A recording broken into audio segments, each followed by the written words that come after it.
The Bike Karma Bicycle Stories podcast is brought to you with support from the Frame and Wheel, helping you turn your cycling items into cash without the hassle, and AD Bikes, the modern face of Austro-Daimler bicycles.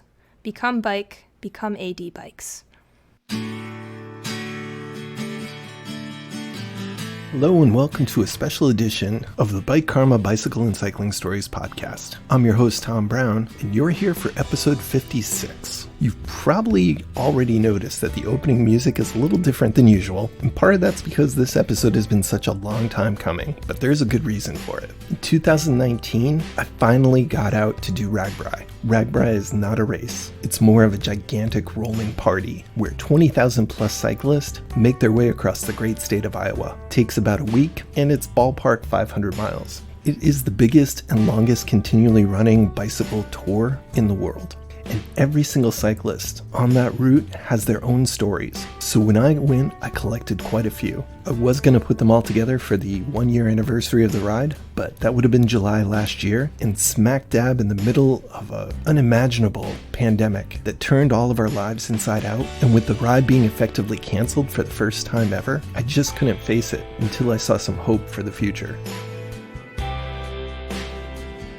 With the ride happening again this year in 2021, I was able to rally my emotions and put together the wonderful stories that I collected. As you know, the mission of the show is to bring people together by sharing bicycle and cycling stories. And if you've done RAGBRAI or are planning to do RAGBRAI again, maybe even this year, this show's going to be a great reaffirmation. And even if you don't plan on doing RAGBRAI, after you hear these stories, deep down, I bet you'll just be glad that it exists. So I want to start the show today with one story that really exemplifies just how special and how exciting an event this is.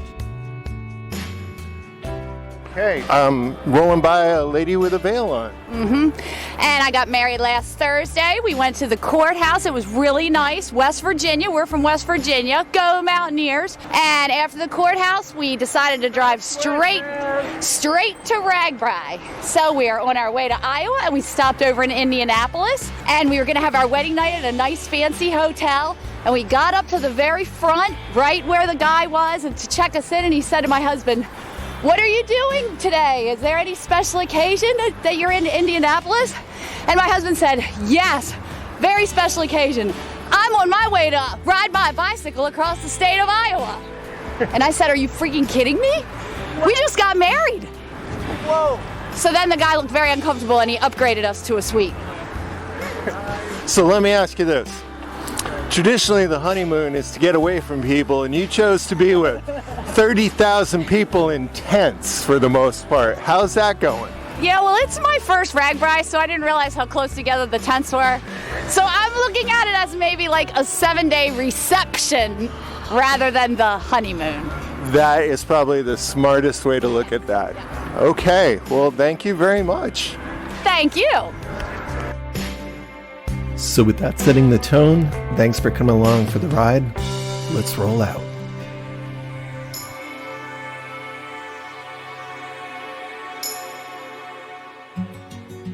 Some things are amazing because of how big they are. They're hard to wrap your head around, like a giant statue or a river so wide it looks like a stretch of ocean. And that's what RAGBRAI is. It is a ton of people riding bicycles for a week across the great state of Iowa. It is supposedly the biggest and until COVID, the longest continually running bicycle tour in the world. The letters stand for the Register's Annual Great Bicycle Ride Across Iowa, where the Register is a newspaper that started the event in 1973 with just a few riders, and it's grown to a tour of thousands. While people are encouraged to officially register, many people just ride along for the day or do the part near their hometown. So the estimated number of people riding flows from the usual official estimates for registered riders for the week being 8,500, but unofficially, the number has been floated that more than 20,000 plus riders are involved in some way over the tour. Unconfirmed rumors, hitting nearly 30K, have been floated but remain just rumors. This doesn't include all the support and spectators and hosting town workers. So why would an introvert like myself throw myself into such an experience? The answer? Because it's impossible. It's impossible to have that many people gathered in a single ride. It's impossible, and yet it's right there in front of you. And you're now a part of this impossible thing. More cyclists riding together than you can even imagine, and you're in it. You are a part of this impossible thing, and it feels pretty good to be part of something impossible. You can't think about it too much before you start because your mind will start to race. How do they take care of all these things? How do they make it happen? What happens when 10,000 cyclists roll down Main Street of a town that normally has a population of 500? How do you safely close 80-ish miles of road in your state every day? How do they feed everybody? Where do they all sleep? How do you cool off everyone if it's really hot? Where do that many people go when it rains? So all of these brain-busting, seemingly impossible problems, they happen and get solved every day on RAGBRAI. And that's why every cyclist should do it at least once in their lifetimes.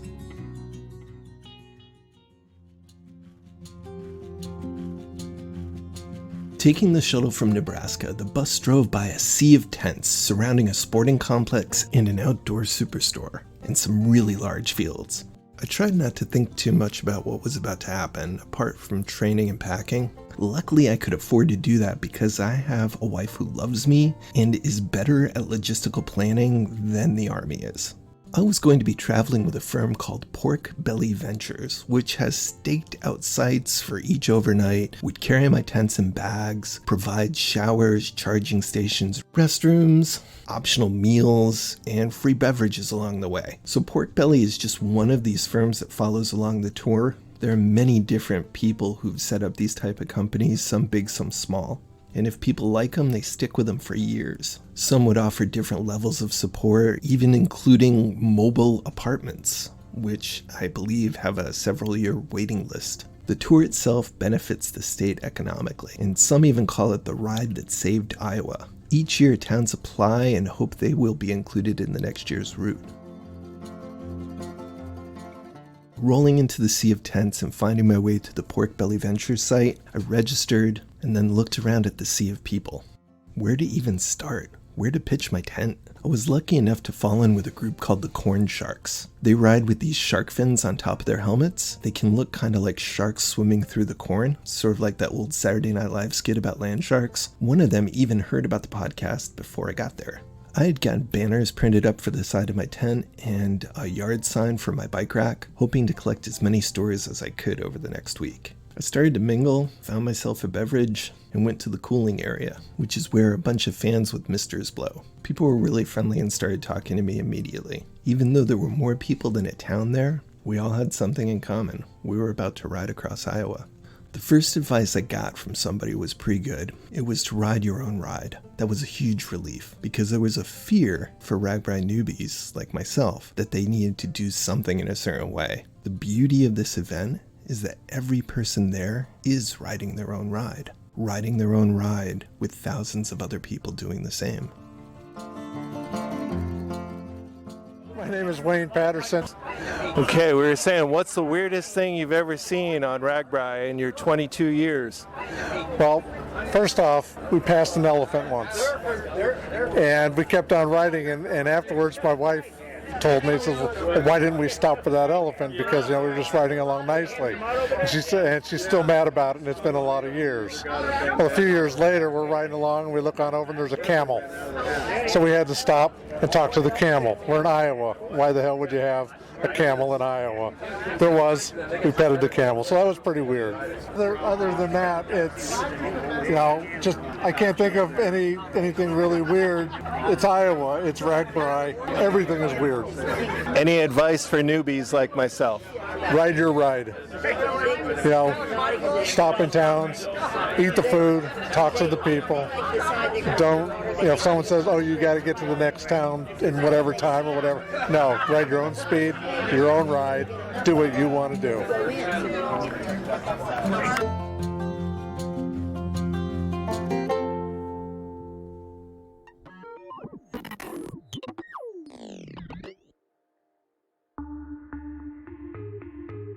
One of the cool folksy traditions of RAGBRAI is to dip your tire in the Missouri River and then to dip it in the Mississippi River at the end. So it's essentially a ride between rivers. Unfortunately, in 2019, there was tremendous flooding going on. But like everything else with RAGBRAI, the people there figured out a way to work around it. They took the river and put it into a little kiddie pool. And so in the expo tents was a tent with a kiddie pool, and you would go and get your picture taken and dipped your tire into Missouri River water and hold on to a big stuffed fish so that you could still follow the tradition. Right after doing that, I started riding around the expo, which is a huge vendor area, and my saddle snapped. The rails of my saddle. This is the same saddle that I have 5 or 6 extras of at home just in case I need them. I think I handled it quite well actually, instead of getting all anxious about not having everything exactly correct. I just found a saddle in a vendor bin full of saddles and it looked the appropriate shape, and I just resolved that that's what I was going to ride on. The next day was dark and rainy. I bagged and dropped off all my stuff in front of the carrying trucks, got a big mug of coffee, filled my water bottles, and was on my way. If you were at your home and you set out on this type of morning, you'd probably turn right back. But the sheer momentum of thousands of people setting out with you, I didn't really have any concerns about finishing because I think I could get swept up in that momentum. And I also had the confidence of the uninitiated. As we rolled through the first couple of cities, I got my first taste of what it would be like to ride in a river of cyclists. Some were sprinting to catch up with friends who had left earlier, but most were pretty chill and considerate, making room for each other, making noise so that people knew that they were passing. And the coolest thing about that first couple of rides was not being able to see the beginning of the line or the end of the line of cyclists. There were some people supposedly who had started at midnight and they were already well on their way, if not already to the finish line. There were others who even slept later than I did and wouldn't start for another couple of hours. I saw a crash and a whole mess of people step in to help and direct other cyclists around the crash. It was instant, like an organism responding to some type of stimuli. As on any long tour, you have to pick your stops, gauging the restroom lines, deciding when would be the best time to take breakfast. I, for the first time, stopped at a fire station, which would repeat itself several times, to have pancakes. Instead of sausages, there were these little hot dog-like wieners, which is supposedly a normal breakfast thing there. And I also learned that they aren't called porta potties in Iowa. They are called Kybos, K-Y-B-O. And though it originally started from a summer camp where it meant keep your bowels open, there must have been like 25 other versions of what those letters stood for, all of which were very amusing to my 7th grade inner child. Occasionally, as I stopped and started, I would run into one of the corn sharks, or one would flow in and by me. It was really easy to pick them out with the big fins on top of their heads. So it wasn't just a style choice, it was practical. It helped them keep track of each other. Even though it was a city worth of people, you'd start to pick out other people as points of reference as well. There was the guy in gold with the top hat. There were couples with matching funny t-shirts. There was the guy with the American flag cape and thong. There was a lady with a wedding veil.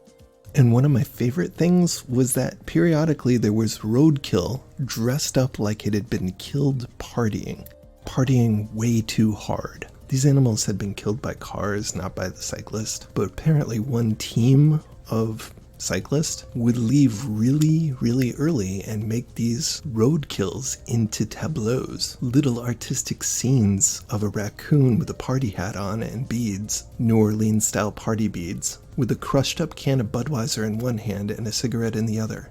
I know that hearing this sitting on your couch, you might think that it's not in the best taste, or maybe it's a little disrespectful to the animal, but honestly, after riding 3 hours in the rain, it was hilarious. And that's what RAGBRAI's like. No, not just dead animals on the side of the road dressed up, but all kinds of miniature stories and adventures everywhere you look. Where else can you stop to pet a baby goat midway on an 80-mile road ride? Pull over for a water break and learn how to make rope? Or help save the earth by chucking milkweed seeds to the side of the road as you ride out of town to help monarch butterflies? There were stories and interesting things everywhere you looked. So what follows are some of the stories that I was able to capture during that week-long ride.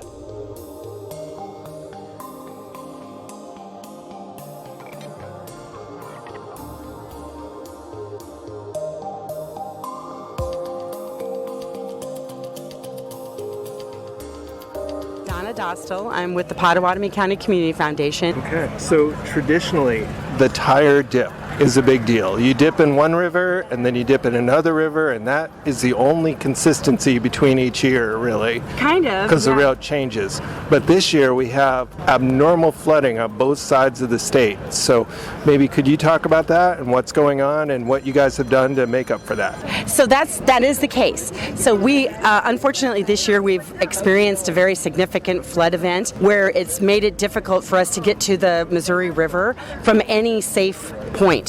And so our committee and the executive committee of the RAGBRAI event made the decision to do the tire dip here on the Missouri side in a remote area that's really close to the expo where all of the bikers are going to be spending the night and starting tomorrow morning, so they don't have to be exposed to dangerous conditions. And so it's symbolic. Like, Yes. what is the symbolism behind dipping your tire in the river? Yes, so it's because it is the great ride across Iowa. We have two rivers. We're flanked by rivers. The west coast of Iowa is Missouri, the Missouri River, and the east coast of Iowa is the Mississippi River. So folks will they'll dip their rear tire in the Missouri River, and then after they have traversed across the state, they'll dip their front tire in the Mississippi, showing their completion of the gauntlet. So this is such a symbolic and emotional part of it, and yet you guys have gone the route of taking water from the river, Yes. putting it into little kiddie pools so that you can dip your. So this flooding is serious stuff. I mean, very as I flew in, I saw, and I'm like, why is this not more on the news? Is that it's wide flooding. It is. It's not tremendous. deep flooding like you would see some places. It's wide, And very wide. It actually is wide and deep. There are several towns both to the north and to the south of where this location is that are literally off the map right now. There's continually, since the beginning of March, have been underwater. The homes are completely submerged. It is catastrophic flooding all the way from the probably just north of Council Bluffs all the way down to the Missouri border. And how are people reacting with dipping their tire in the river water, not necessarily the river? So it's kind of a funny reaction. At first they're kind of like, oh really? And then they see that we actually do have Missouri River water. We have rocks, river rocks. We have Mo, the stuffed catfish. It's a big, large pillow stuffed catfish. That leveled the whole thing up for me, Is with that seeing right? the stuffed catfish there. It's big stuffed catfish Mo. And then we also have a cutout of Sparky, the black squirrel, that is symbolic of Council Bluffs. Council Bluffs is one of the cities in the United States that has black squirrels. There's very few. And so he's our mascot. And so we have a cutout of him and a large picture of the skyline of the Missouri River from the Iowa side. So it really is a representation of what they would see when they're down by the river. But so this is definitely a symbolic opportunity. And unfortunately, we just couldn't, because of safety, couldn't get down to the river. Understood. So your voice is great, by the way. Well, thank you. I mean, you sound like you're on the news already, not just standing here. For people all over the world and all over the country, either I've noticed people know about RAGBRAI, or they just have no clue at all.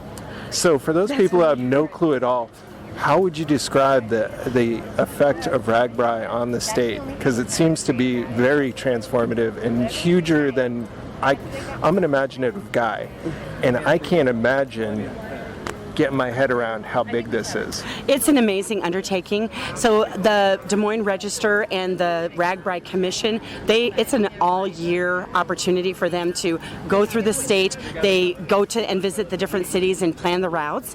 And when RAGBRAI happens, you're right, it is bringing people from all across the world. There's guys across the street that are from Canada. There's folks that are from Key West. There's folks that are from overseas, over in Europe and Italy. And so it's an opportunity to showcase Iowa as an amazing place to come and learn about the interior of our country, experience some great Midwestern culture, and an opportunity then for our towns to really shine and show people how cool, how amazing they are, cool they are. Very community building opportunity for the state itself. Yeah, I mean, it's the biggest bike tour, not race, biggest bike tour in the world. Right. And I can't think of a lot of communities that could actually pull this off statewide. There's like a huge amount of people here. We have been working on this solid for about 4 months. as a city, as the startup city. Cole, how long has it been since Council Bluffs was the? I thought it was 2013. I was going to say it's been a good long time since Council Bluffs was the starting city. So it doesn't come around that long, and we want to make sure that this is an opportunity for people to really see what Council Bluffs has to offer and for us to shine. Thank you very much. It's my pleasure. Anything else you want to say? No, we're as the Potawatomi County Community Foundation, we're honored to be able to participate and showcase the county as well. The beginning days go through many of our cities in Potawatomi County, which is one of the largest counties in the state, the second largest. And so it's the first day will be a tour of all of our counties that are all of our cities that really participate, and we support those cities through our community foundation. That's great.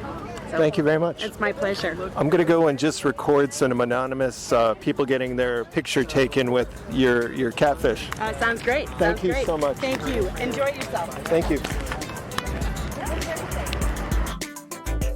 And now the tire dipping montage. It is. It's water from the Missouri River. Kiss the fish. It is authentic Missouri River water. Smile. Okay, we got several. All right, perfect. Thank you, guys. And I have your. You want one by yourself? Yeah. Okay, perfect. Yep. Thank you.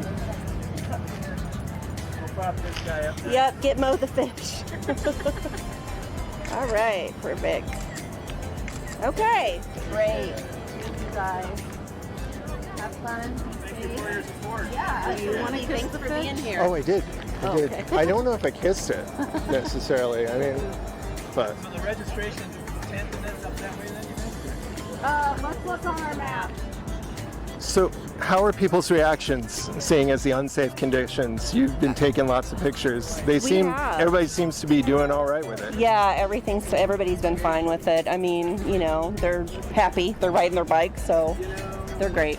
It's been fine. We haven't really had anybody that's been like, oh, why can't we go to the river? So they're happy to dip in the Missouri pools. Thank you.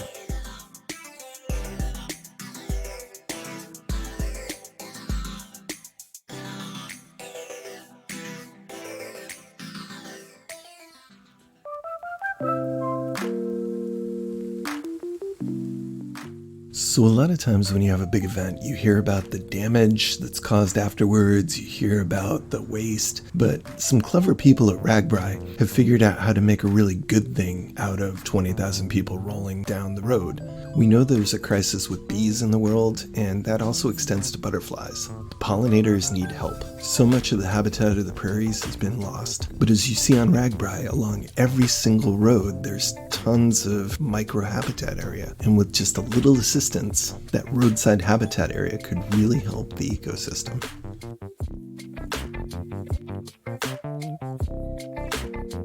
Yes, my name is Nancy Cruz, and I'm with Milkweed Matters.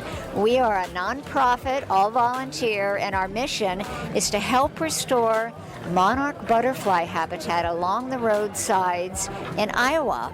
And we do that by making seed balls with kids and gardeners and 4-H groups, and then we bring the seed balls to RAGBRAI and pass them out to the riders, and then they toss them along the roadsides while they're riding across the state.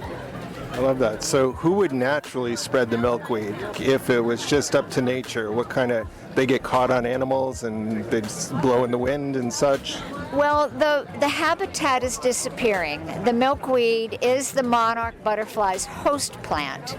It's the only plant they will lay their eggs on and the only plant the caterpillar will eat. And because of our extensive farming, monoculture farming in the Midwest, all the habitat is disappearing. The milkweed and the nectar flowers. So the monarch butterfly's population has dropped 90% in the last 25 years. And so we must restore habitat so they don't go extinct.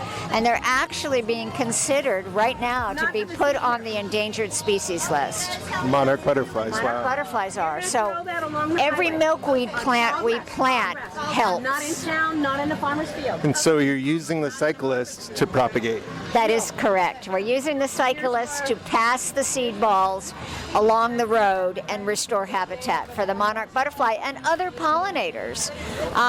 The monarch is a flagship species. It's beautiful and everybody recognizes it, but other pollinators are in trouble too. They're all in trouble, and it's the same habitat for all of them. So the nectar plants, the native plants, the prairie that used to be prevalent in the Midwest is what needs to be restored.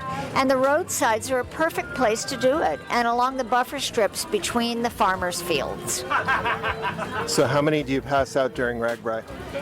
This year we have about 20,000 that we'll be passing out, and we'll have a booth every day along the RAGBRAI ride.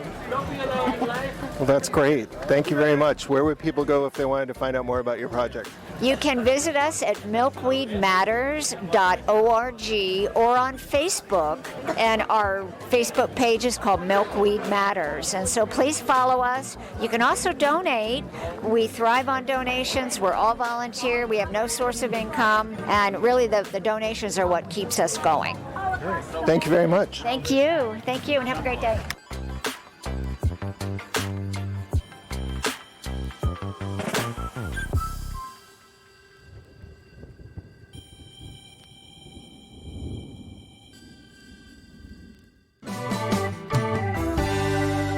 This is Mike Wolf from American Pickers, and you're listening to the Bike Karma podcast.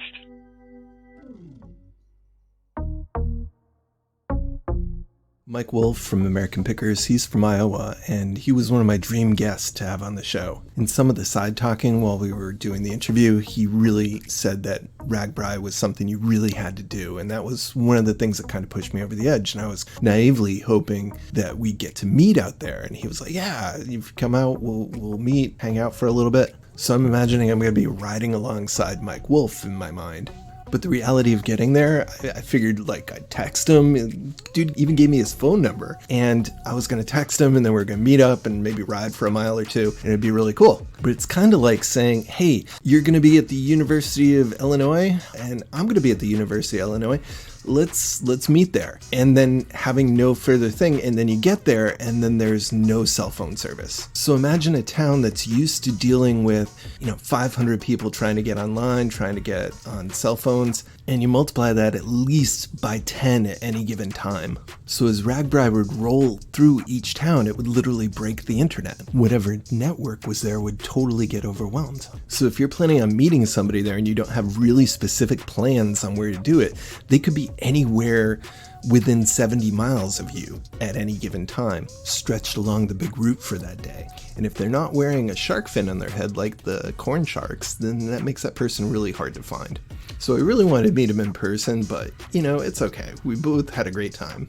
I would see him posting afterwards and be like, oh yeah, I was there. I was there too. Hey, we were both there. So the way to get around this is to get near a library, and some of the libraries in the towns would open up their Wi-Fi networks, and the building would be closed, but they would have a sign on the door that said, if you would like to use our Wi-Fi, here you go. And you'd see dozens and dozens of cyclists just sitting on the wall of the library trying to check their messages and trying to make a phone call or update their social feeds. It's all a part of getting used to the rhythm of RAGBRAI and just rolling with it. I talked to one of the mayors of these small towns about what it's like to have so many people rolling in.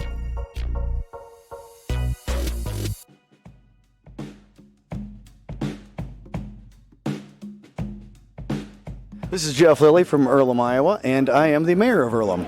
For a mayor of a town, getting RAGBRAI to come through, what's that like for you? It was very exciting at first. We received notification from RAGBRAI that we were in consideration, and it was up to us to accept or decline, and we obviously accepted. I mean, this is going to be one heck of a fun day. Then after the first initial meeting, that was a statewide meeting for pass-through towns, 3 of us attended, and we were scared bleepless. It was knowing what we were up against was kind of terrifying for us in the aspect that we knew how much work was to be done.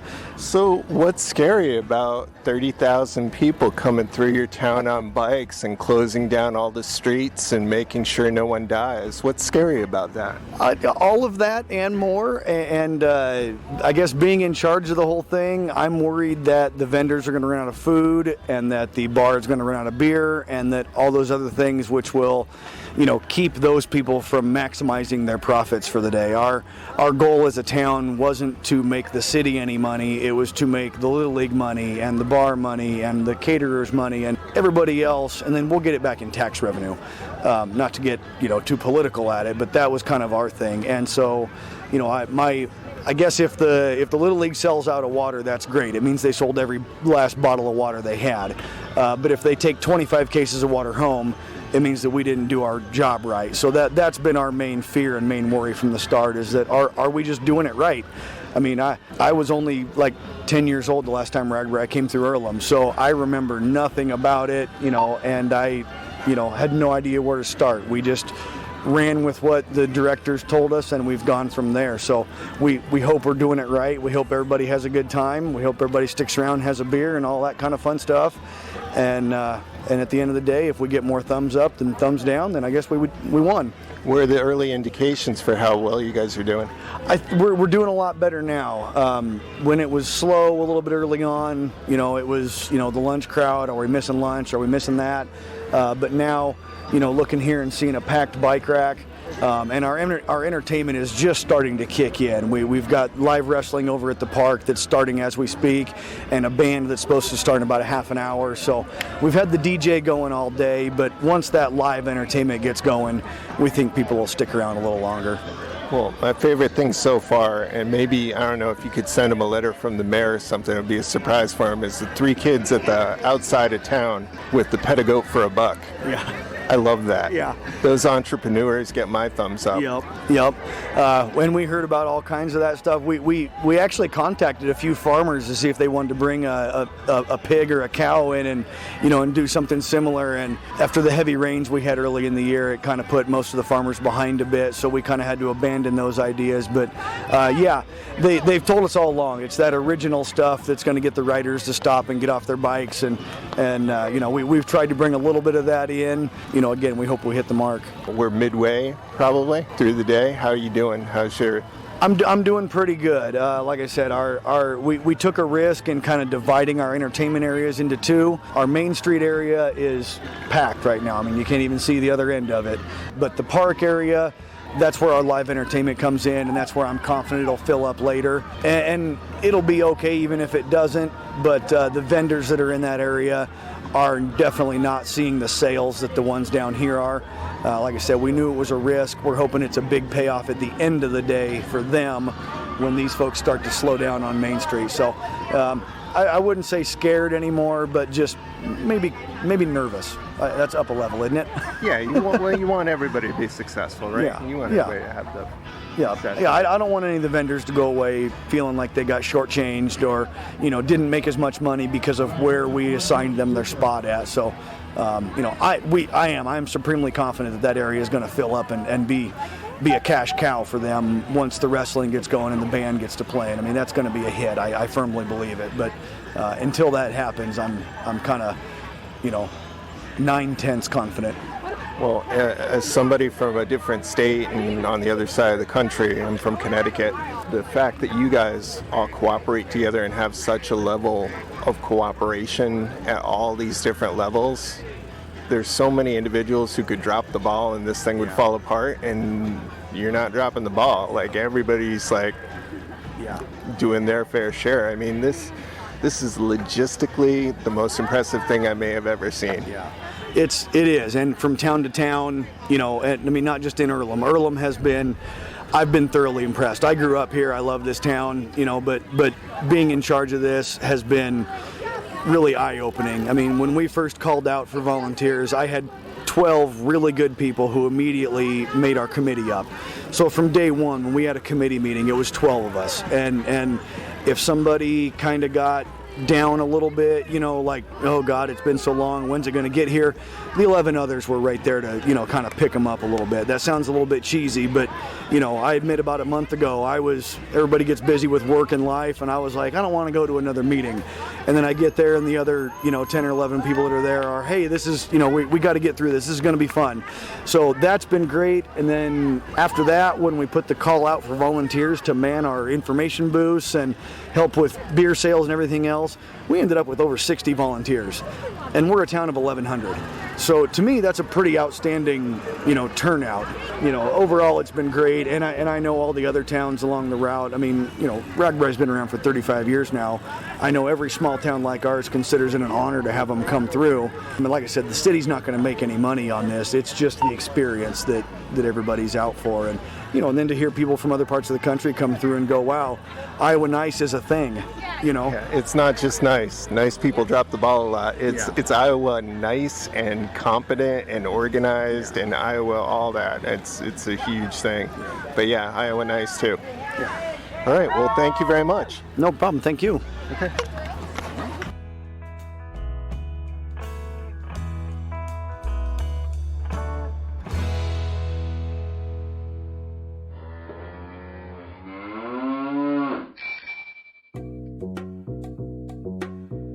You've made it to the mid-rolls section of gratitude, where I like to give thanks. First of all, thanks for the 85,000 plus downloads in all 50 states and over 90 countries. I really appreciate and am humbled by that. No matter where you are in the world, please take the time to do an ABC quick check, because I don't want to lose any listeners. Every time before you ride your bicycle, whether it's just been locked up for a couple hours or maybe you haven't taken it out in a year, doing this easy quick check might save your life. A is for air. Check the air in the tires. Squeezing is better than pushing. B is for brakes. Make sure the pads properly engage with the disc or the rim. For rim brakes, make sure those brake pads don't go into the tire. And when you pull the levers to test them, make sure you can't pull them all the way down to the bar. That means they're too loose. C is for chain line, which is basically your drivetrain. Look it over, make sure the chain isn't about to come fly apart. Quick was originally to make people think of their quick releases, but even if it's axle nuts or through axles, make sure your wheels are properly attached to your bike. Quick is also to do a quick overall check of the bike before you go barreling down a hill. I like to lift and drop it gently about 6 inches to see if it sounds right, and make sure nothing falls off.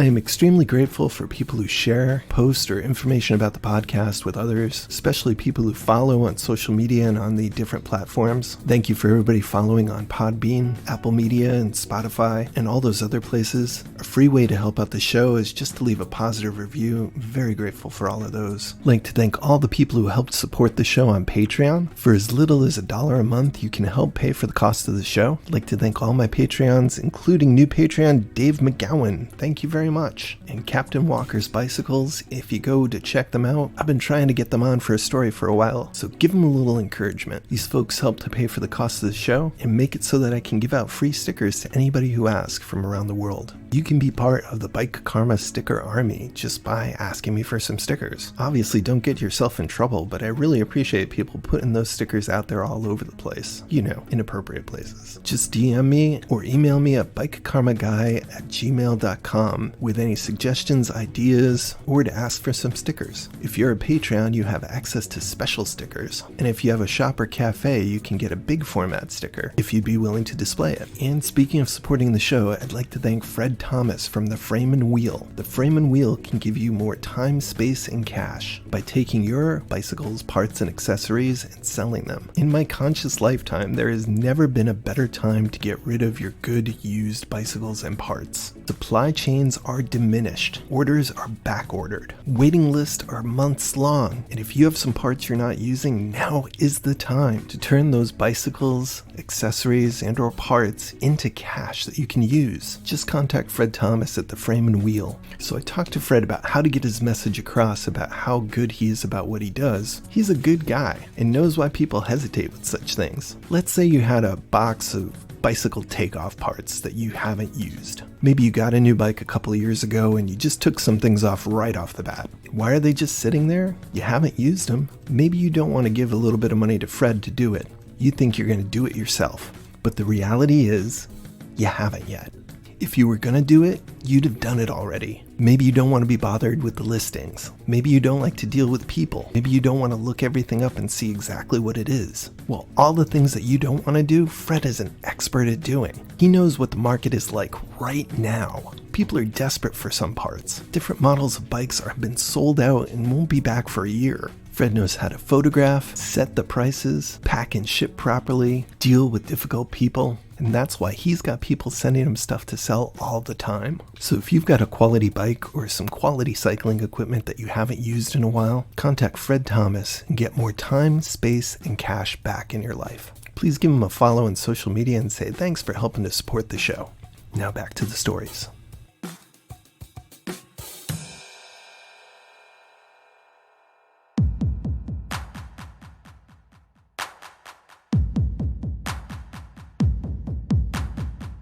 Welcome to part 2 of the RAGBRAI episode.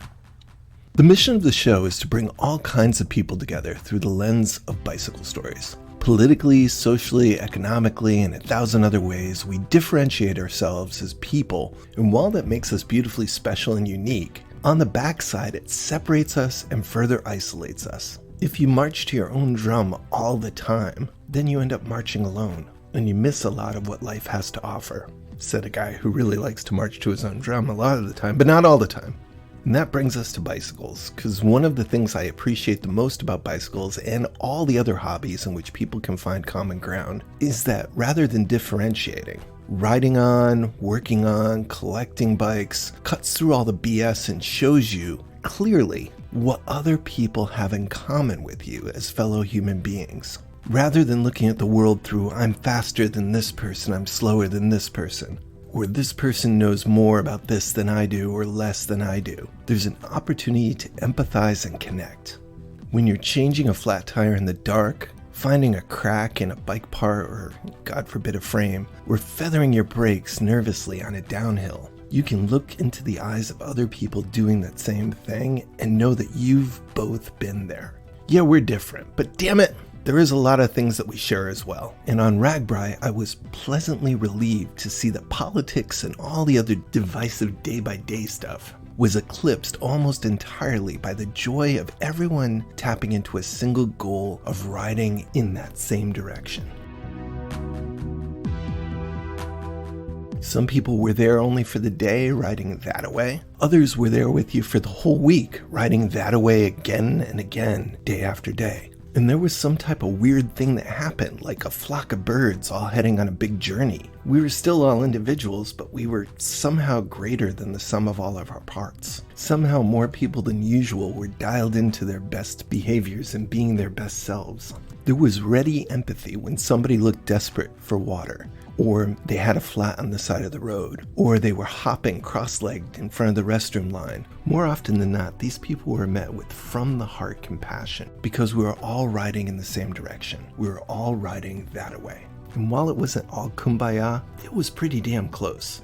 Rules are great, but compassion is greater. Several times I saw a waiting line at the restroom that was pretty long let somebody who was desperate go ahead, and do so fairly unanimously. Tourism promoters call it being Iowa nice, but there was a lot of people just being nice in Iowa. People who were in the zone and in their own little world just moments ago just totally snap out of it and stop alongside the road to help somebody who's having a mechanical issue. And not only would random strangers help you if you flatted on the side of the road, more often than not you'd soon see the wings on the jerseys of the Air Force volunteer crew. So these nice folks reminded me of a biology film, like white blood cells in the immune system. Whenever there was trouble, one would stop, and then others passing by would stop, and then within a few minutes you'd have a group of 5 people making sure that that flat tire was not getting hit by anybody else and that that person got rolling again quickly. Just another thing that made the ride feel like you were part of one big organism.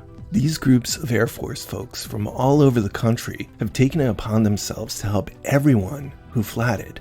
It's a whole day's worth of people spread out over 80-ish miles. And that was the spirit of the whole event.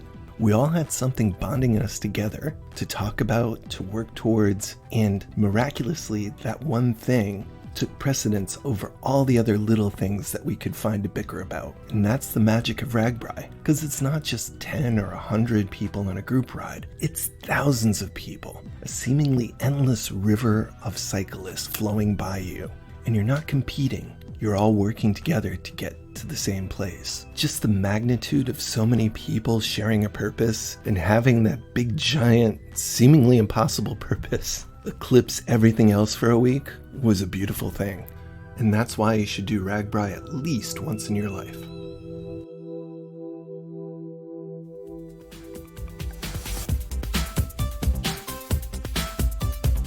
Alex Duarte. Trey Munn. Marcus Parks. Chance Nichols. I stopped to talk to these gentlemen about why the Air Force was helping out everybody who got a flat. We're an all-volunteer group of active duty civilians, reserve, and guardsmen and dependents that come out, and we volunteer our time to come to RAGBRAI and help people out in the service. So how long have you been doing this? This is actually my third RAGBRAI. So I started in 15, 16. I missed last year, and then this year here. This is we have several people who have been doing this for 19 years.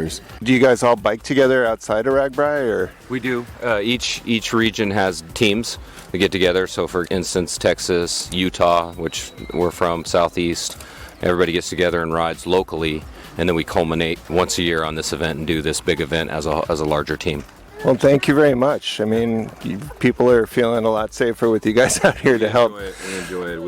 We don't get paid. We don't get any extra compensation. This is an all volunteer. We pay our own way to come here, pay the gas, everything to get out here. But that's how much people love it. So 125 people in the Air Force love coming here and helping people out. How do you guys know how to fix up stuff? A lot of us are maintainers, so we work on aircraft. Some of them have hobbies of working on cars. That's how I learned to turn wrenches, and then slowly start, after doing so many RAGBRAIs, you start to see a lot of different things. So you learn how to fix that or this, and then slowly you start spreading it out to the rest of the team, and the team gets more skillful in that, on working on bikes, and we're able to fix them and get them on the road. That's awesome. Okay, great. What's the weirdest repair you've had to help out with? One of those walking bikes. I've never seen one until I got here, and it had a brake problem, and it took a little while to figure out how it routed down to the wheel.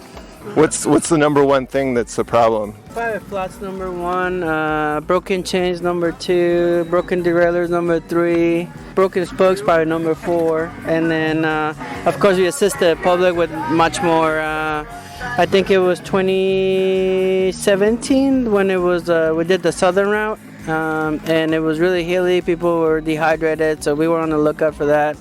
We had to help out a lady that was having a really hard time. She was not there. She was about to have a heat stroke, and we pulled her out to the side, put her in the shade, get a hydrator, and then we call an ambulance to come pick her up. So that's what we're here for too. Awesome. I don't want to hold you guys up too much more, but do you want to send people who are listening to a website or Instagram group or anything like that for all your different clubs? Yeah. We on Facebook, Air Force Cycling Team. Follow Air Force Cycling Team, and then there's also a website, airforcecyclingteam.com, and that gives information about us and how to contact us and follow us, like us. Okay. Any other state groups you want to mention? No, okay. Thank you very much, Sherman. Yeah.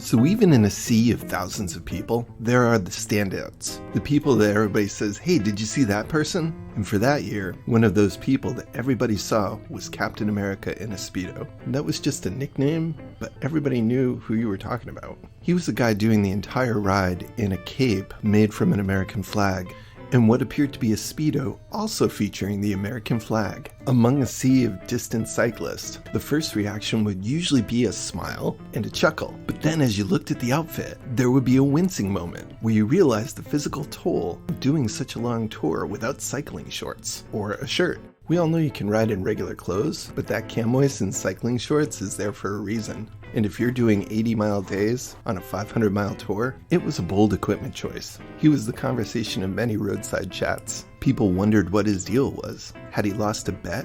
Had he taken on some type of challenge? Did he have exhibitionist tendencies? Was he just a wild and crazy guy? The answer was really surprising, and includes a touching way of dealing with the loss of a friend while making thousands of people smile. But I'll let him tell you the story.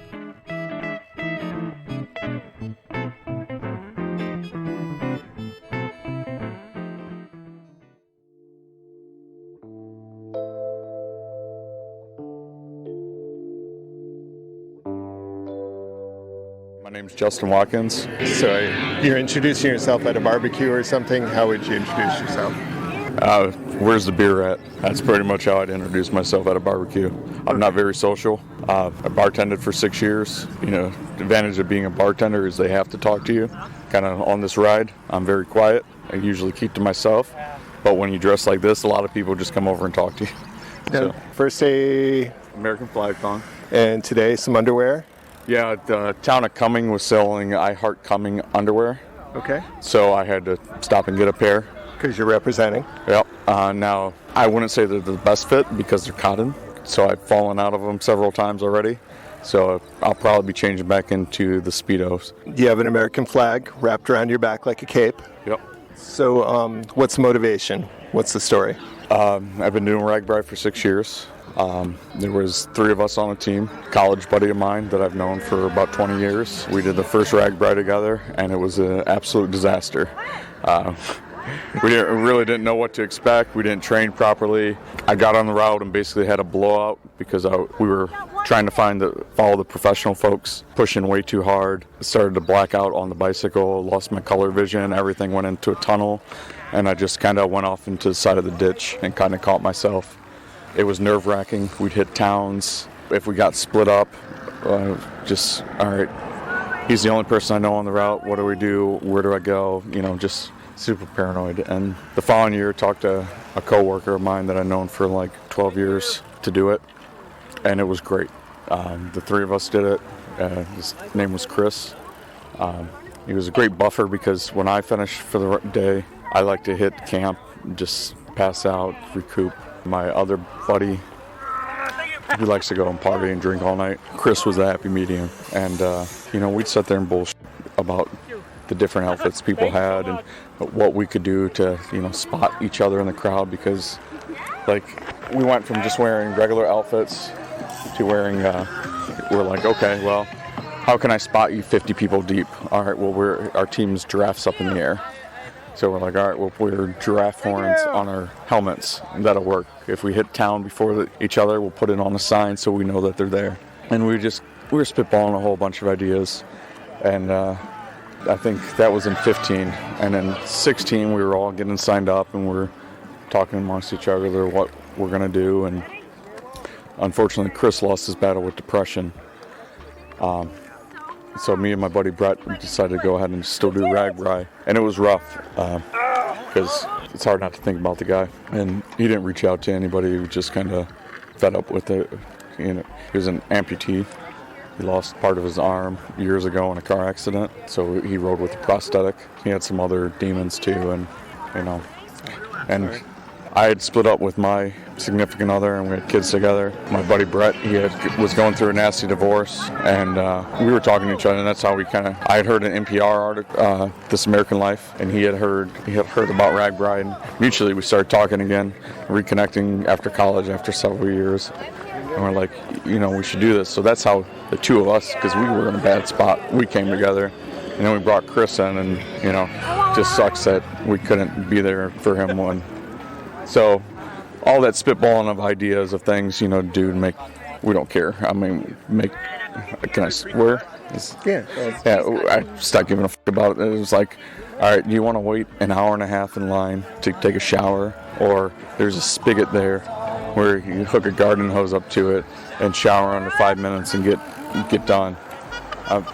Back when Chris rode with us, I did the Century Day, and I paid like $10 to use the shower. We got into the college, and it was like a center-facing shower post, and the water was the same temperature that we were getting out of the spigot outside. And we're like, we're actually paying for this. We'll just bring a garden hose. And then we're like, all right, the following year, we're like, well, if we're just going to use a garden hose and shower outdoors, I'm bring a Speedo or something so our kits aren't getting wet. So we did just Speedos, and we're like, oh, any place we stop, that's got a pond or a lake or something, we'll jump in and go swimming, it'll be a good time. And some people are offering free pool dips and stuff like that. Free pools, slip and slides. Haven't done any of the peanut butter slip and slides. I heard that hasn't been around for a couple years now, but I've not seen that one. No, they were zip lines and stuff. So last year it was like, all right, if we're gonna do the Speedos, we're gonna see how many days we can go and do the Speedos. So we did it was pretty much every other day because just got 2 saddles sore. This year Brett is working on a second master's degree, so he couldn't do it. So I'm just gonna go full Speedo the whole route. And well, the last time they were selling these underwear, so I stopped and changed them out. So that's where this outfit comes from. So you really are the only guy doing it in the Speedo this year. Yeah, I am. That's amazing. And now, I mean, point of reference. You're a point of reference. Yeah, I think I'm on the RAGBRAI bingo card this year as far as, hey, there's the guy with the Speedo and the American flag cape. Yeah, people were calling you Captain America in a thong. Captain America and saying that's America's ass from, was it the Avengers 2 or whatever? Yeah. Nice. Well, you made a lot of people smile this year. Well, that's kind of the goal. I mean, just inspiring people, they have a good time. I'm like, the difference between me and them is I know I look ridiculous. All right. Well, it is impressive. So part one of the interview is done. Okay. Second part of the segment, the practical guide for others who want to cycle in underwear. What tips do you have for my listeners who think that they might want to try that? So in a thong, I mean, obviously you're using less clothing, but probably more sunscreen than most. Yeah, pretty much anytime you stop, throw another coat of sunscreen on there just to be safe. My biggest tip is, because you're not riding with any padding in a thong, get a compression seat post. I mean, that's probably been the biggest lifesaver. You just went up a level in my mind, because that's some actual thinking and planning there. That's amazing. Yeah, and it's, the compression seat post, I think it's Cane Creek long travel compression seat posts. They have a couple ones. There's like Thud Buster and the long travel. And I tried the Thud Buster one, but the long travel one seemed to work the best for me. And then I got a nice saddle to... That was the other question that came up. We were around the campfire talking about you, and we were like, on the rainy day, how did you not just slide right off? Oh, I actually enjoyed the rainy day. Yeah. Everybody's asking, are you cold? I'm like, no, once the muscles warm up, I'm fine. But on a normal day like this, riding in the Speedo, I'm great in the sun. But if I go and lay down in the shade, because my heart's pumping so much, my body's nice and warm, if I go relax, I start shivering. So I don't really have any problems with coming off the saddle. I have it adjusted properly, so you're not really sitting on it. You're just kind of using it as a buffer and knowing where it's at when you're adjusting yourself.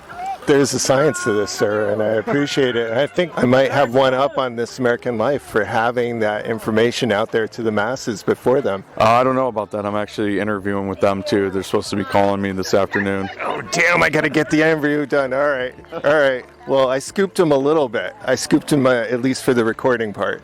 All right. No, I did 2 recordings with them already. Ah, damn it. Okay. Well, never mind. I scooped Snap Judgment. All right. I got it before Snap Judgment did. Okay. All right. Hey, thank you very much. Well, thank you. I appreciate it. Incredibly cool. You lost your bag here. Oops. Thank you. All right. Take care.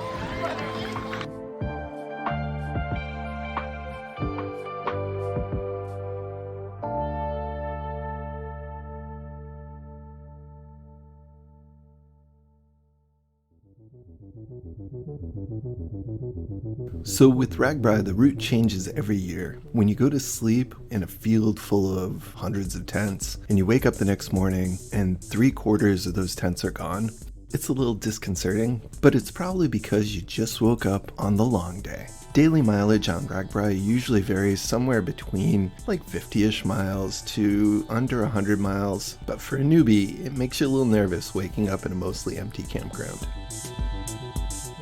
So there's always one long day on the RAGBRAI, and this morning I woke up at normal time just about everybody's gone. It took a while to get to sleep, to be honest, earlier, because they're intimidated by this really long day. Or they just know that that's how long it's going to take them if they enjoy all the stuff along the way. So there's like 3 SAG buses today for people who want to skip this big day. It's over 80 miles with an option of doing 115. Some people are going to shoot just to do 100 since they're so close anyway. But yeah, they had to add an extra bus for some people skipping that one. But a lot of people just took off early, and that's why I'm sitting here in the campground mostly by myself with a few other stragglers. And I just couldn't get to sleep, so I had to I just woke up when I woke up, heard some noises, and now I'm up and ready to go pretty much at a normal time for any other day except for the longest day. I think I'm going to do okay. Talk to you later.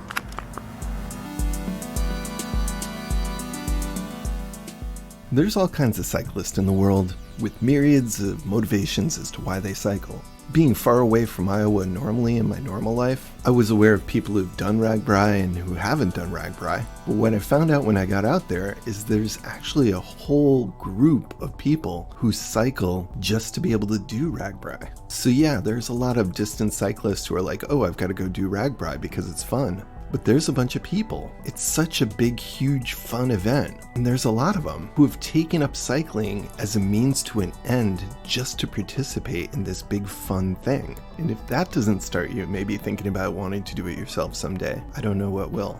There's all kinds of people from all different ability levels, on all types of bicycles. I saw many different styles of adaptive bikes. I've heard of people doing it on rollerblades and scooters as well. There were rumors that an ultra runner, those really long distance runners, more than marathon, was there trying to do it. So for people coming from the outside, the ride itself is the challenge. But for those who take up cycling just to be able to participate and do their yearly training just to be a part of it, the ride itself is the reward.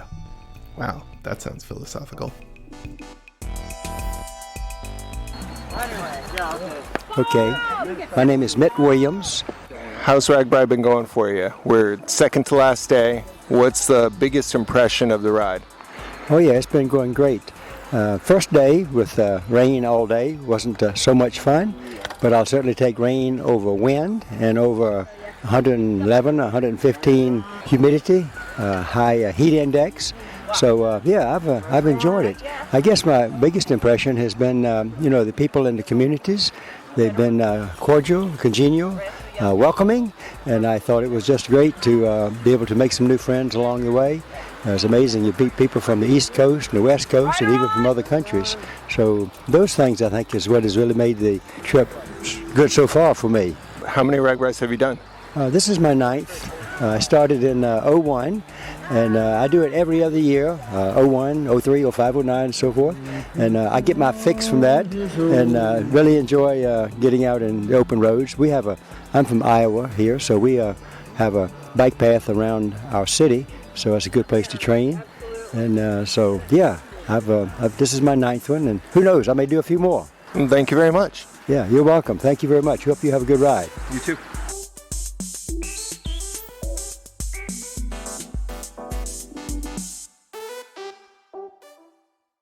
So I just wanted to give you a little idea what it's like rolling into a town on RAGBRAI.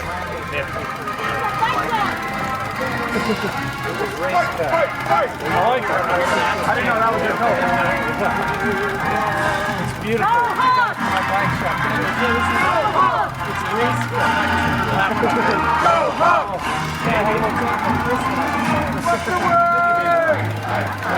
Now just keep in mind you're standing in a crowd of thousands of people walking down a main street. Most people are reserved and catching their breath, but it's still pretty loud.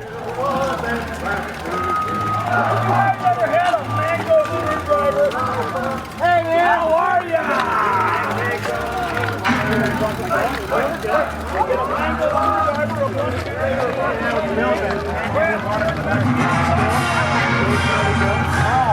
All right, until the game is won, the Iowa Hawkeyes from Iowa City. I am the DJ for the Iowa Hawkeyes, and we are thrilled that you are here. Come on in. Ask for a Big Grove Brewery product, the official beer of RAGBRAI. Each and every town you roll through on the route makes a really big effort to welcome you. But as you roll out of each town, especially if you're not with a large group, you're back into the corn and riding your own ride. Sometimes you'll hit patches where you're wall-to-wall cyclist. Other times, you'll be surprisingly spaced out.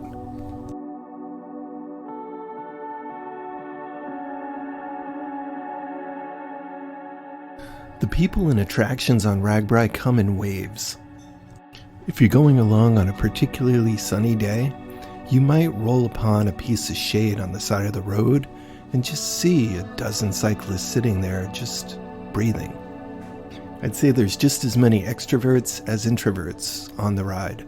And it was an amazing study in human nature just to see how the introverts would sometimes stop in the same place and the extroverts would sometimes stop in their same place. Either crowd is friendly. I was very relieved to find that there are those peaceful places if you need them.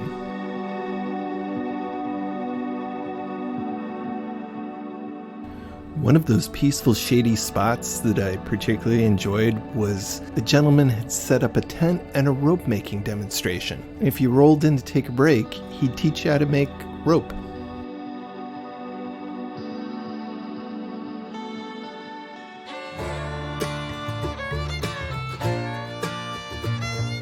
Could you tell me one more time what town we're in?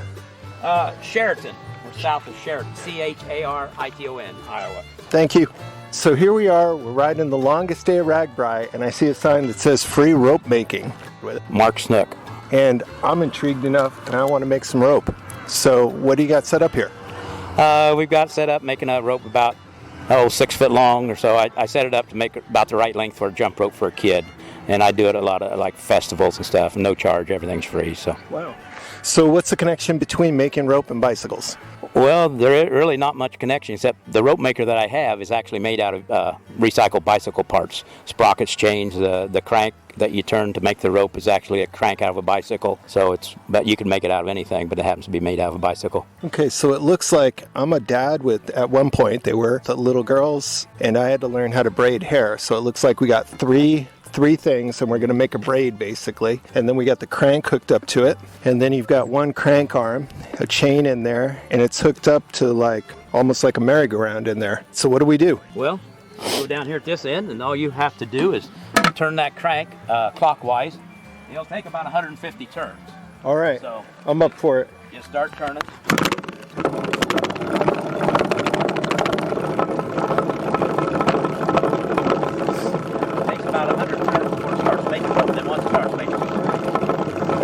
Okay, so all of it's just getting twisty and twisty, and it looks like a candy cane.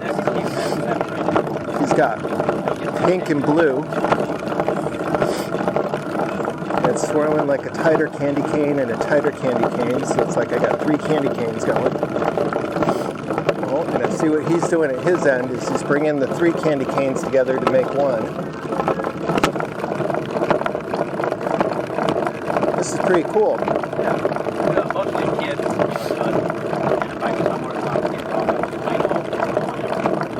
Well, I'm a big kid. Well, it's been all adults then.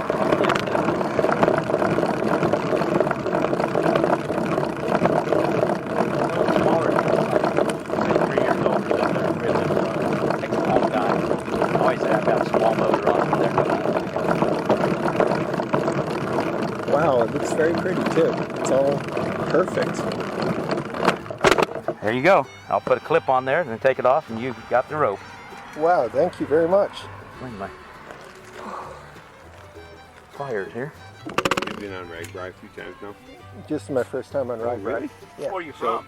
From Connecticut. Oh, Connecticut. So you must have some other, do you do 5 boroughs in New York? Another gentleman who had been watching came up to talk to me while Mark finished off the ends of the rope. Have not done that one yet. Yeah, that was a fun one. Yeah, people keep telling me see how everybody knows about RAGBRAI here, and it's very organized? Yeah. It's not like that in New York. It's wild. All the traffic, going fast, and he's just dodging around, and there's nothing but an accident waiting to happen there. There you go. Well, thank you very much, sir. This is beautiful. So if I could finish up with you, so this is a hobby or this is a business? No, it's not a business. It's just a hobby. I never charge for it or anything. Like I said, I do it at some celebrations and stuff like this, mostly for kids to do it. They love doing it. So. Excellent. So if people wanted to come and make rope, where's the next place you're going to show up? I have no idea. I do it. We have what they call a farm crawl in October. And I always go out there to the apple orchard. One of the farms is an apple orchard. And I make it out there, and I'll start like 11 o'clock in the morning. And 4 or 5 in the afternoon, I would never sit down or anything. I'll have a solid line of kids and never stop. So awesome. But once in a while, I'll go to a celebration. But no, I don't go very often. But well, thank you very much. Yep, thank you. Well, that other guy had some really strong opinions about the 5 Boroughs tour. Apart from that, everything was surprisingly upbeat and positive. But even though there were only a handful of us at that particular time at that particular tent making rope, it was amazing how many other people that I connected with later pulled out a piece of pink and blue rope. It was almost like a personality test to see if you'd stop to make rope. And a lot of the people that I found myself getting along with on the ride had also stopped. So it was pretty cool to see the ripples of this guy's influence all through the rest of the tour.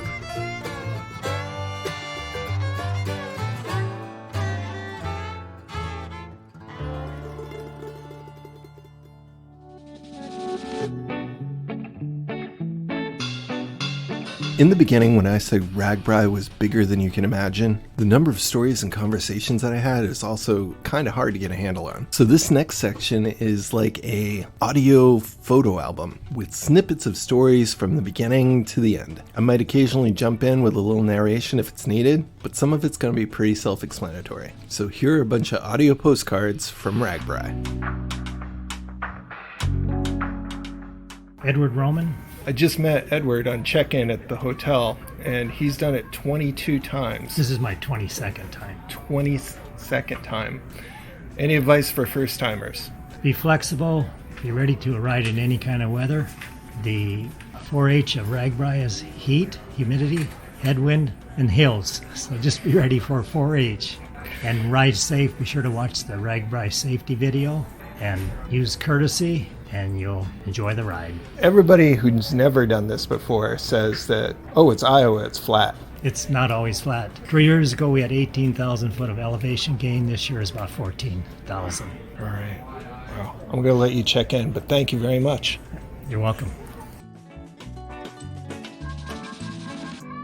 So I'm in Omaha. I landed in Omaha, right on the edge of the two states. And this is my last shot at air conditioning for a little while. I'm in a hotel room waiting for my bus, which is going to take me to the staging area where I'll pick up my bike and I'll pick up my box, hopefully with my tent in it. And then, then I'll stay in a tent tonight. No air conditioning. High temperature today is going to be like 96 degrees.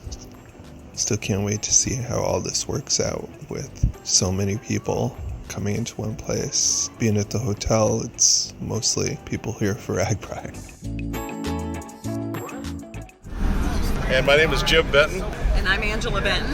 What is your biggest apprehension as we head into this, your first, my first RAGBRAI? The heat and humidity. We don't really care about the distances, but we just don't want to die from the heat. And you're coming from Oregon, what's the temperature out there now? The Oregon coast where we live is probably about 60 degrees right now, and it's very comfortable, nice breeze coming off the ocean. It's easy riding. The hills are a bit, but the hills are okay. We've got, I think, like minimum of 3 warnings on the weather site every single day for heat, floods, and thunderstorms, and all kinds of stuff. We're heading into the high 90s today. I'm really excited about that. I'm looking forward to it. All right. Well, the best part on top of that will be sleeping in the tent in the humidity. That's one of my favorite things too. Again, in Oregon, when you head up into the mountains, you're worried about being too cold. So I always have a wool jacket or a puffy jacket and a wool hat. But I don't think I'm going to need that. So as I was in the hotel room last night, I was trying to, as silly as it sounds, save the cold from the AC unit, knowing I will not have it. Trying to mentally yoga-ize my body and acclimate. It's kind of like a Yeti cooler. They say, cool it down first and then use it. Yep. So maybe we can get a day or two out of our hotel rooms. Get us through the worst of it. All right. Well, nice meeting you guys. Nice to meet you, Tom. I was really impressed with how quiet it got at night. So I had to record this. This is how quiet it is. Thousands of people in tents. All you can hear is the sound of tent fans. And here's what 4:30 in the morning sounds like if you make the mistake of camping next to the coffee truck.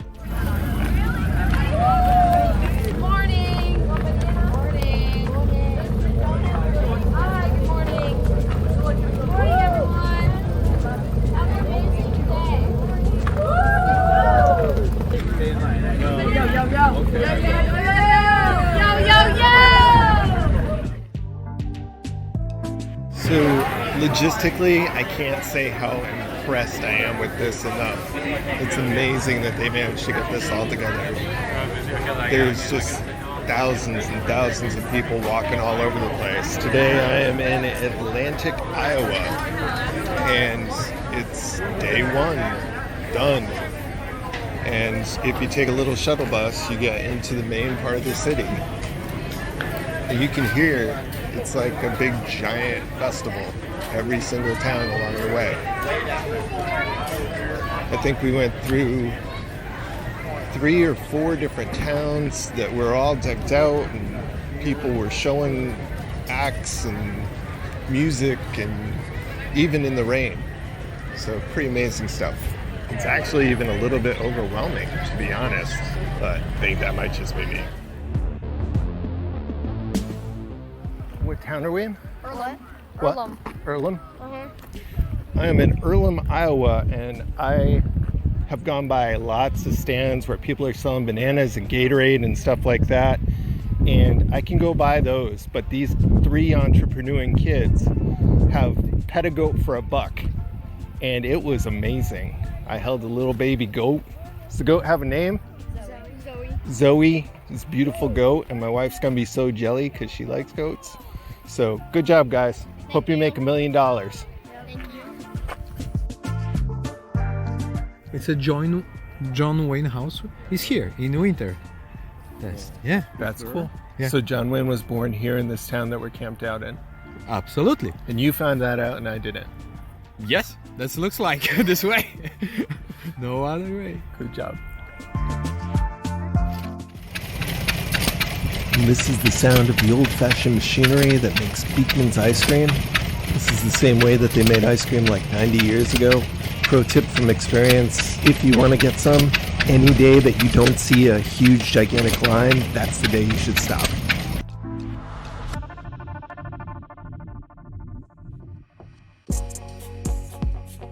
Just sat down out here next to a sign that says "Just be kind." A lot of positive energy. People give me thumbs up on the way by. The hardest part, no doubt, of touring is, for me, boredom. And boredom is the killer. When you're in between towns and you just have that wide open space, and it's beautiful, but after the first few hours, beauty can get boring. And so mentally trying to be present, that works for like 10 minutes. You just take a deep breath and you try and do some yoga in the saddle, and that takes another 10 minutes and you've got 3 hours to go. So for me, I don't know what it's like for other people. For me, boredom is the killer. So when you get a chance to pet a goat, you take that chance. And that's what's kind of cool about RAGBRAI is there's a lot of stuff to do. Sometimes you gotta wait a few miles for it, but there's lots of stuff to do. Corn on the cob, magic tricks, bands, musicians, food, people dancing, people doing weird stuff. It's all good. Really helps with the boredom. Well, I already met a goat, and now I get to meet Joy the emu. Hello, Joy. What does Joy like?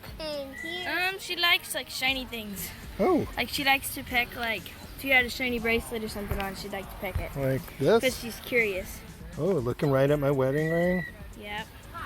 Little bracelets. Where? How about my recorder? There you go. Isn't that something? That is cool. You are a beautiful bird. How old is Joy? 3 months.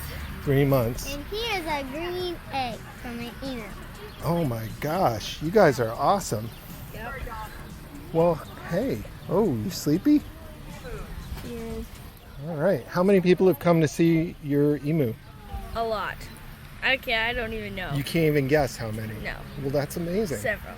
That's cool. That's the egg she hatched from. Oh my goodness. That looks like a dragon egg right there. Yes. That is huge. May I take pictures? Sure. Let him hold it, Levi. That's the egg that one came out of? Where's the mama emu? Back there or what? No, we don't have a mama. We just got an egg. Honestly, I only saw one jerky driver on the entire trip. Most smart motorists just avoided the route for the day. And what was actually kind of heartwarming, gave me goosebumps that we could actually get along, was when we went over the overpasses, almost every car and truck would honk at us as they went under, just adding to the celebration.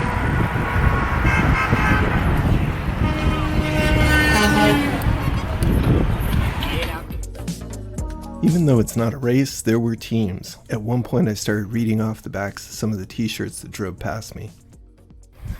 Team Fart, draft at your own risk. The Donner Party, still hungry after all these years. The Donner Party again, we eat the slow ones.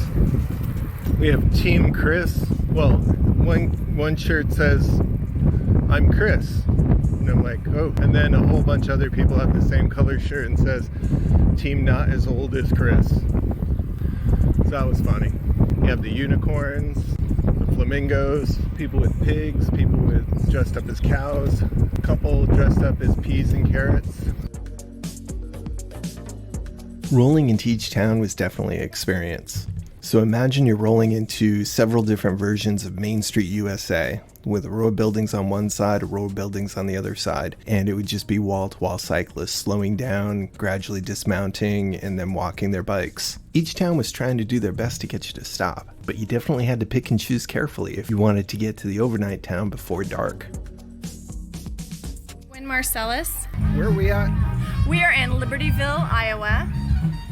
And describe how big this place is normally.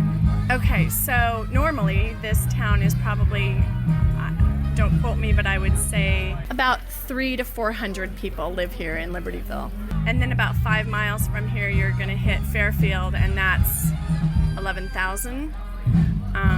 So this is a pretty big deal having all these bikers coming through here today. So how long does it take to drive through town? Oh my goodness, like on your bike, maybe 60 seconds, 2 minutes tops maybe, when you entered the town and then came through. So how did they get you ready?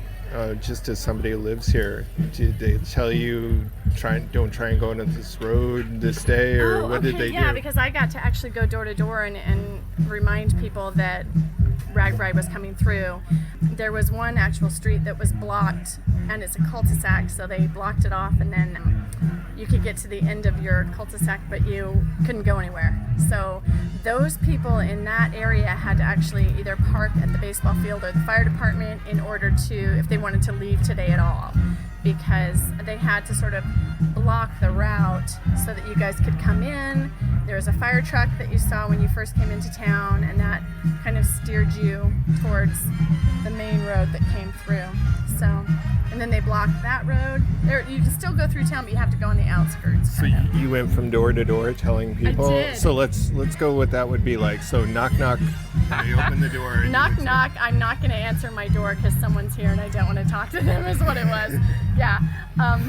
So that was pretty amusing. I in fact, you know, when you see someone but they don't see you, see them, and then you get up to their front door and they don't answer and the dogs are barking. That was fun. That was the funniest part. But yeah, just telling them, hey, they're coming through.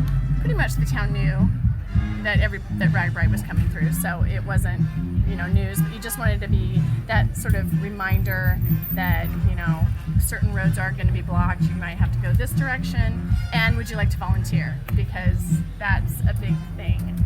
And yeah. Were there any people who were particularly grumpy about it? Yeah. You? Well, let's just say it before, so I don't make you feel like you're betraying any secrets. No. The whole state has done a fabulous job and been very welcoming and stuff, but we know there's people in every community, so what? Well, I think that there were some people that were just, you know, this is disrupting their lives, I guess, but no, just I'm not quite sure what the negative was. But yeah, there were some that were like, one person was like, what do you want? RAGBRAI's coming through. Yeah, I know. Okay. Good luck with RAGBRAI. All right. Thank you. Have a great day. You know, so, I mean, it's so positive. It's so amazing that you guys could actually come through such a small spot. In reality, it's only a day that everything's totally blocked. Absolutely.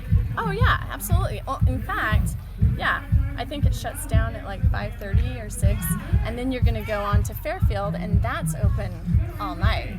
That's where you're going to get some interesting, I think, conversations, because I think there's a lot going on in Fairfield. And Fairfield's a very artsy kind of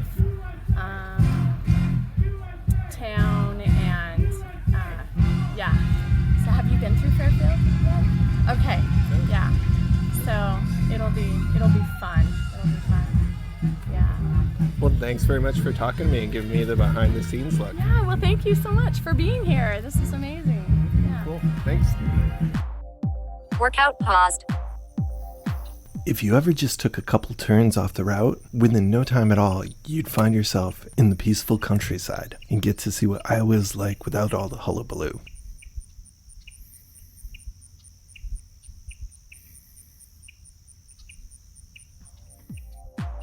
Next is the sound of hundreds of people clipping in.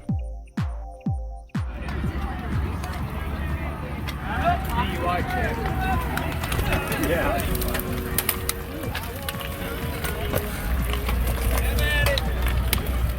That's the sound of 100 people clipping in.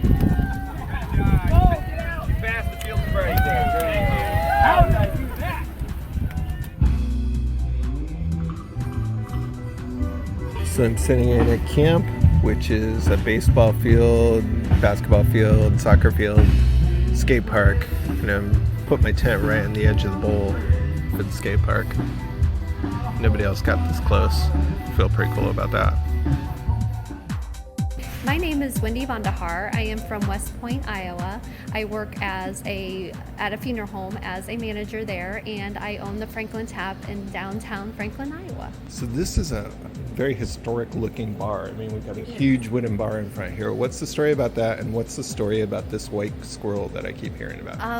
Actually, it is a very historical town. There is pure limestone from a local quarry that built most of the houses here, and many are still standing. Our bar was a mercantile, and it was built in 1846, and it still stands today as a bar. The white squirrel, I don't know where the little critters ever came from, but they're the funnest little things. They are all through town, and everyone puts corn out. They're in our park, and they play with the red squirrels, and they're just the neatest thing. There are actually some albinos and some that have the black eyes, not full albinos, but they're just fun to watch, and they play all over. So we do offer a white squirrel drink in honor of the squirrel in town, and what that is a half a shot of rum shata and a half a shot of Frangelico on ice, and that's a hazelnut liqueur, so it just kind of honors our little friends in town. Any interesting stories about the bar? I saw that it got robbed in the... Yes, back in the day it had gotten robbed in this little bitty town with 5 roads coming in and out of it.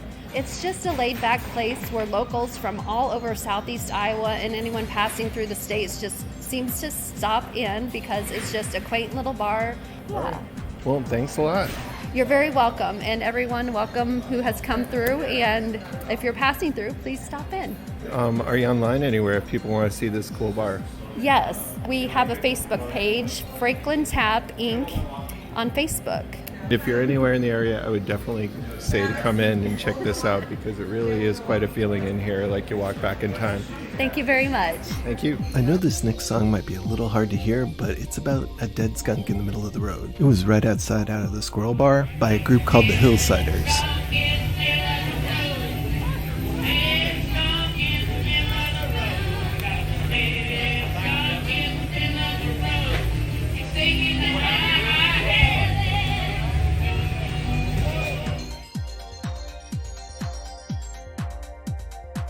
Yeah, I was just saying that my name is Chris RP, someone who lives in Iowa City, Iowa, Johnson County, about 75 miles north of here. In this county of the 99 counties, Van Buren County, to my knowledge, is the only one in the state of Iowa that to this day has no stoplights. There's 7 villages, they're called the 7 villages of Van Buren, and we're in one of them. And it's one of the oldest counties in the state with a lot of really, really nice people here. And I think it's true vintage rural Iowa and great people. Wow. So no traffic control lights at all? No traffic lights. Stop signs, obviously, that kind of thing, but no traffic lights at all. Keep pushing yourself. You're almost to the top. Drinks and food await you. Keep pushing yourself up the hill. You're almost there. Nice job. Keep going. Keep going. Good morning. Welcome to Norwalk. Run it off. Party in the park. Stop it. as there are police officers who are more comfortable flashing a peace sign as drawing their weapon, there's some hope for this country.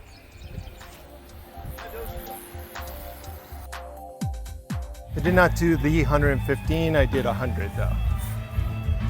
Oh. So I came here and then I kept going until I got up to 100. I did a little loop to get. Did a little loop. Nice. He didn't do these. 100 miles. He didn't. Good! Congratulations! You're my hero. Oh. We need to connect on the Facebook. Yes, sir. So those are a bunch of short audio story postcards from RAGBRAI 2019. The last day of the ride was probably my most luxurious accommodations. I opted to spend the extra $10 and sleep on the air-conditioned floor of a middle school. Without having to set up my tent or worry about battery drain from my tent fans, it was like heaven.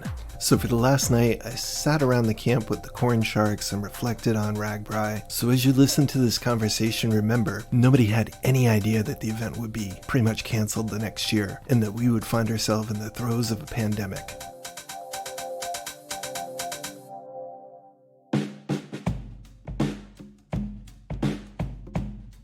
Pass it around, just hold it like a microphone. I'm with the corn sharks, and it's the day before the last day, and we're just doing reflections on RAGBRAI 2019. My name is William Lunsford. This is my fourth full RAGBRAI, 2010, 2013, 2016, and 2019. Although in 2016 I had some severe cramps and had to sag in one day and wore that badge of honor or dishonor. My reflections on 2019, this continues to amaze. The number of bicycles on the road you just can't really describe, but it's also the fact that you've got 20,000 people moving from town to town by bicycle and all their support. And there are very few what I would call flare-ups. Everybody's happy, everybody's enjoying themselves, and it's a great time to just get out and rediscover yourself and your connection with the central part of the country. The Iowa countryside is amazing. Corn and cornfields as far as you can see, beans as far as you can see, and then all of the other animal farming is amazing to see. It's only from a bicycle. You can't see it from I-80. It's been a great time, and I'm looking forward to doing it again. I don't know what else I would add.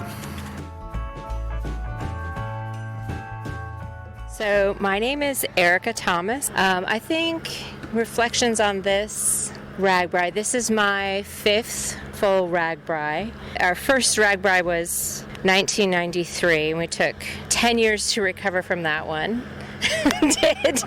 did 2003 and took another 10 years to recover from that one. And they get closer and closer together because we just have the time and the energy to do the training. And I think my biggest takeaway from this one is the difference between when you spend the time and energy ahead of time to do the training, how much more enjoyable it is to do this ride, no matter what the route is. So you can go the north route, the central route like this time, or through the south. But the more time you spend on your bicycle, it just makes this week more fun because you don't have to suffer through some of the longer days, and you can roll into camp and have fun with 30,000 of your best friends, and it just makes it a lot nicer experience overall.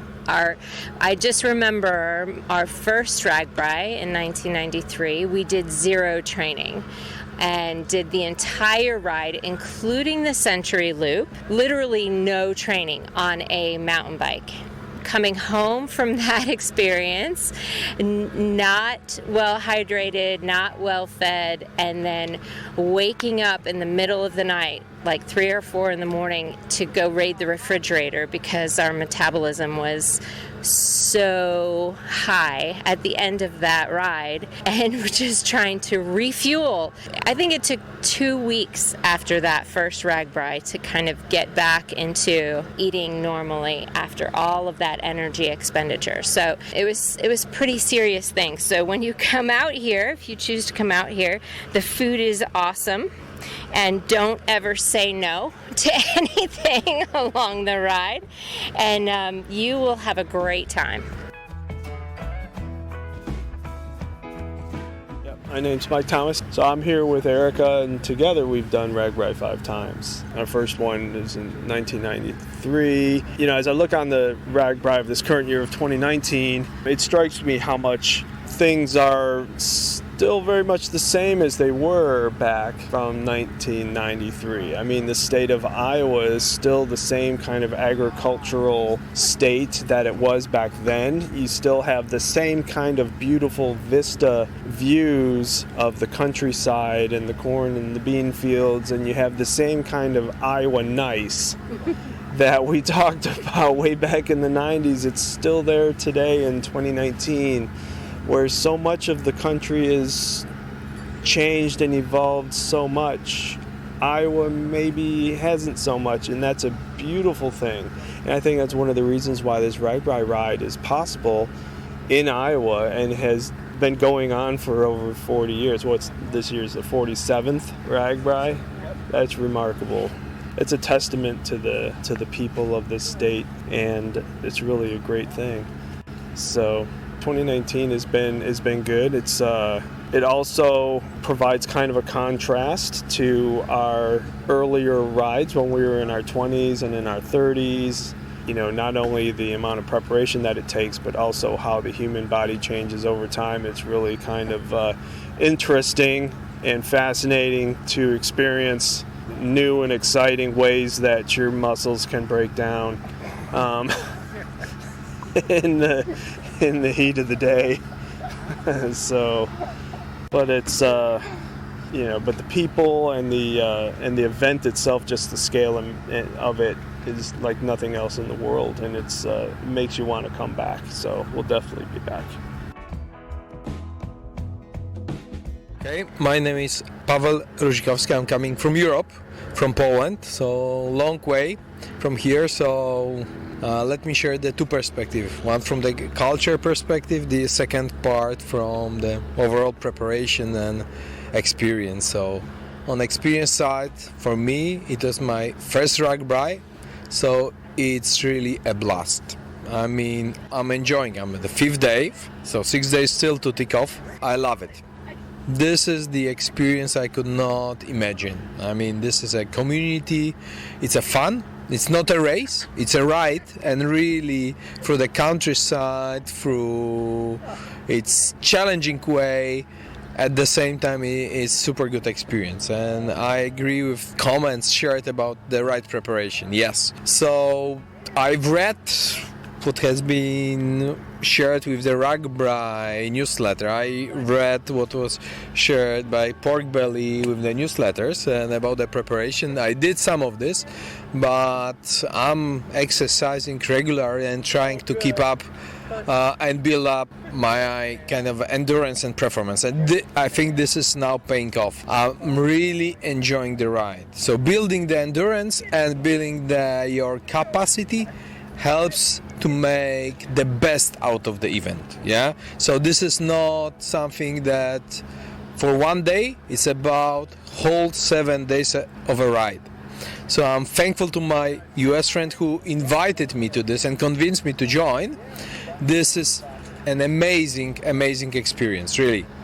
So definitely next time I will get the opportunity, I will come over and really ride again.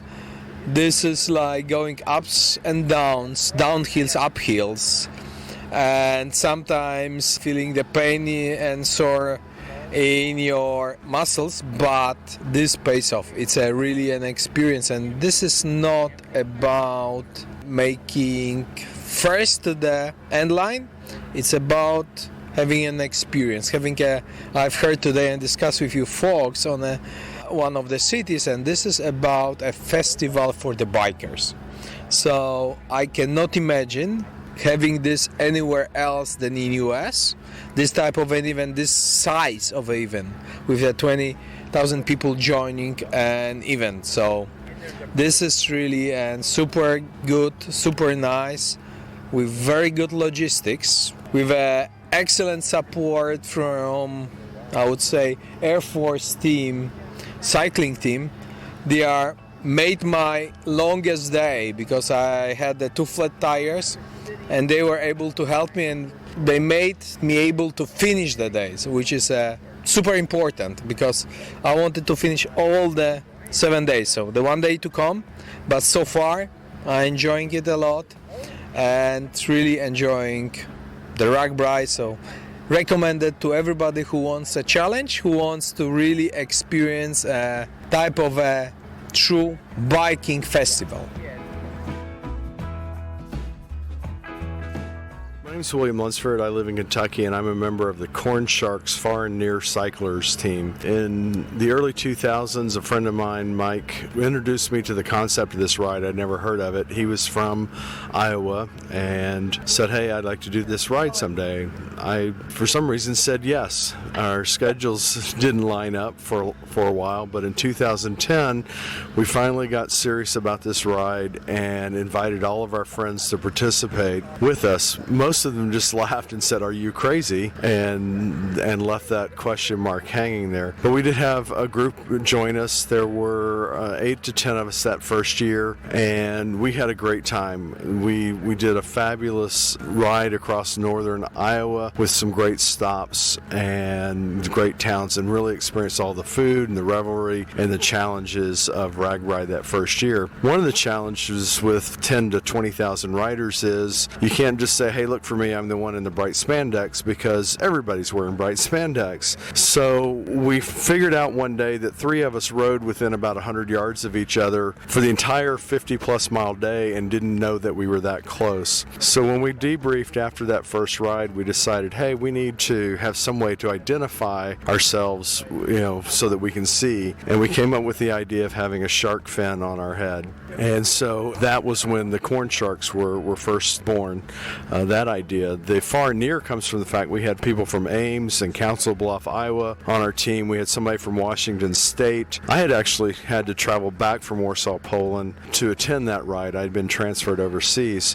So that was the Far and Near part of our team name. The first year we had the fins on, and we were, I think, in 6 different productions. We were in the Register, we were on NPR. Everybody wanted to see the Corn Sharks fin, and people would stop us to take pictures, and it was as close as I've ever come to being a celebrity. We were a little bit worried after we debriefed after that one, saying, these things might not have been the safest. There was a block of wood on top, strapped to the top of our helmet with a piece of plastic stuck in the wood. So we iterated on that first fin, and there were also some complaints about how it didn't handle the wind very well. We iterated on that first design and came up with a second one that was cloth, but it probably wasn't much safer because it basically was a coat hanger frame, although we did bend the coat hanger around so there were no sharp ends exposed. This time we have a really, really cool fin designed by Kevin. It has, if you take the fin off, it still says you're a corn shark. It's got corn down the side, and then when you put in the fin, it's held in by magnets, and we've now stress tested it up to about 40 miles an hour going down a hill in a heavy wind without losing a single fin this week so far. That's great. We actually have 2 sets of fins. We have an aerodynamic fin, which is an outline of the fin, and we have our formal photo fin, which is the solid one and really looks like a shark, and therefore we have the Corn Sharks. You may be wondering where the corn comes from. Well, Iowa grows corn, and we eat a lot of it. It's fresh, picked that morning and cooked that afternoon, and you just can't beat it. So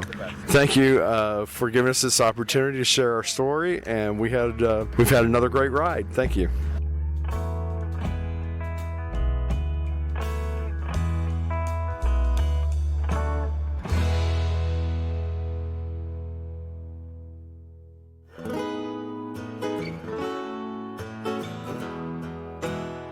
Well, I hope you enjoyed this special edition of the Bike Karma Bicycle Stories podcast. I do have one regret about this episode, and I think it's been experienced at least once by anybody who's done podcasts or any type of recording. There was a gentleman who was telling me about his experiences on RAGBRAI at one of the stops. He was 74 years old and had done the ride many times. When I went back to review the recording that I made with him, the recording began with the sound of us saying goodbye and walking away, and my heart sank as I realized that I had not hit record properly. So sorry about that.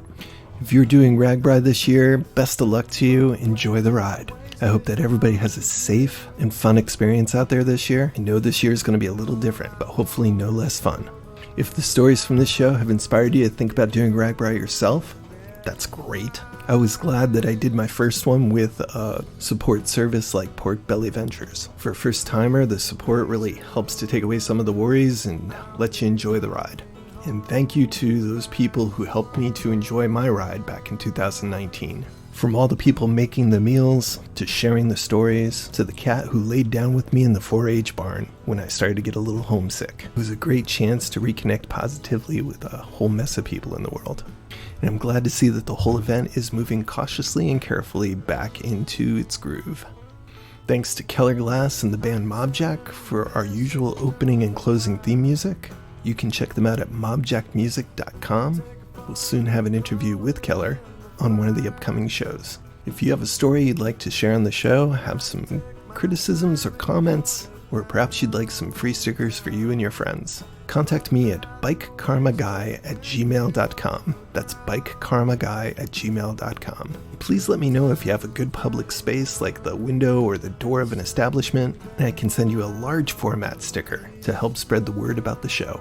The Bike Karma podcast is the intellectual property of Thomas Brown. All rights, including copyright and trademarks, are asserted and reserved, with the exception of the opening and closing theme music, which is by Mobjack, and the royalty-free music that we use in the background. I do appreciate those artists as well. I hope you're enjoying your summer, or winter if you're in the Southern Hemisphere, that you're recharging and healing from this last year. And as always, till next time, keep it wheel.